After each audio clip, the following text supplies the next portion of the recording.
A reconciliatory meeting could be on the cards within the coming months between Prince Harry, the King and the Prince of Wales, according to a royal source, following the publication of Harry's memoir Spare. The reunion would need to happen before King Charles' coronation on Saturday, May 6, The Times reports.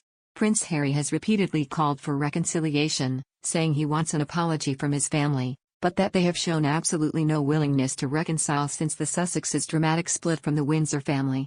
The source said, "It's going to take flexibility on all sides, but it can be done, it's fixable. It needs Harry over here, in the room with the King and Prince of Wales, a couple of other family members, some of his people he trusts who always had his back, so he doesn't think he's being ambushed.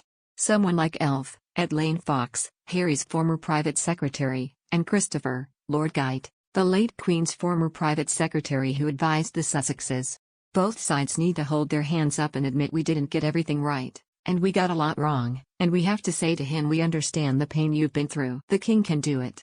Since the publication of Harry's memoir, which has become the fastest-selling non-fiction book yet, the King and Prince of Wales were pictured continuing as normal with their royal engagements in Scotland and Liverpool this week. Yet the memoir is unsparing towards his brother William, who is believed to be burning inside about his brother's disloyalty. "He is loyal to the throne and understands what needs to be done for the country," says the source, who also knows William well. "Not everyone here behaved well, but Harry's got to be able to sit down and say we didn't behave well either. That takes a lot of academic flexibility, which Harry isn't great at."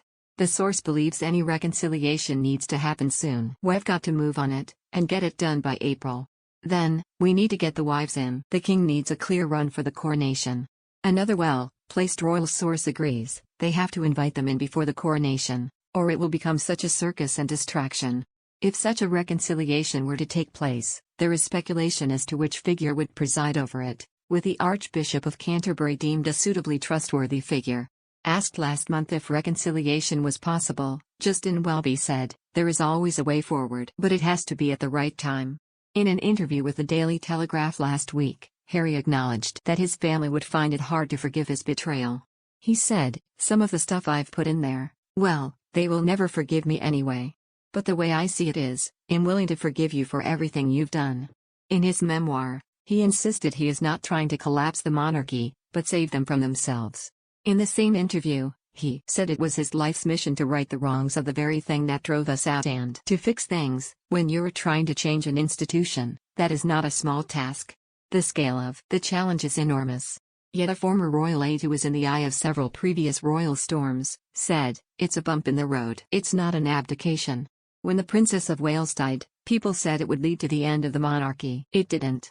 This is a knock, it's not Armageddon. A close friend of both William and Harry's believes a reconciliation needs to take place, for the sake of both brothers. The silence for now has been the right thing, but this is not going to go away. This has to be resolved and neutralized, so that when William has the top job, his brother isn't still sniping from the sidelines. "I genuinely don't think this is the end of things. Harry simply cannot do without his brother.